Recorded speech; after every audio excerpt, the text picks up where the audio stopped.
Hi friends, నమస్తే. Welcome to my channel. July 18 నుండి July 31 వరకు ఒక నిమిషంలో మేషరాశి ఫలాల గురించి ఈ వీడియోలో తెలుసుకుందాం. ఆర్థికంగా ఖర్చులు పెరుగుతాయి. పెట్టుబడుల విషయంలో జాగ్రత్త అవసరం. అప్పులు తీసుకోవడం కన్నా మీరు పునఃపరిశీలన చేయడం మంచిది. కుటుంబ సభ్యులతో చిన్నపాటి తగాదాలు రావచ్చు, కానీ ప్రేమలో ఉన్నవారికి అనుమానాలు తలెత్తవచ్చు. మాటల విషయంలో జాగ్రత్తగా పాటించండి. ఈ రాశి వారికి మానసిక ఒత్తిడి ఉండే అవకాశం ఉంది. మధుమేహం, రక్తపోటు బాధించే అవకాశం ఉంది. ధ్యానం, యోగా వంటి ద్వారా ఆరోగ్యం మెరుగవుతుంది. ఈ రాశి వారికి 2 వారాలు మిశ్రమ ఫలితాలు అందించగలవు. ప్రొఫెషనల్ రంగంలో కొంత ఒత్తిడి ఉంటుంది.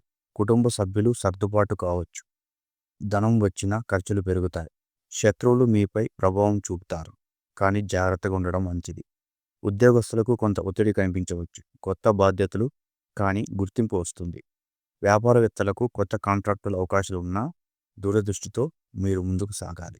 ఈ రాశి వారికి కలిసొచ్చే లక్కీ నంబర్ 9, కలిసొచ్చే లక్కీ కలర్ ఎరుపు. ఈ రాశివారు పరిహారం చేసుకోవడం వల్ల మీకు శుభం కలుగుతుంది. మంగళవారం నాడు హనుమాన్ చాలీసా పఠించడం మీకు చాలా మంచిది. సుబ్రహ్మణ్య స్వామికి అభిషేకం చేయడం మీకు శుభప్రదం. ఈ వీడియో కనుక మీకు నచ్చినట్లయితే లైక్ చేయండి, షేర్ చేయండి. వెంటనే మా ఛానల్ని సబ్స్క్రైబ్ చేయండి. Thank you.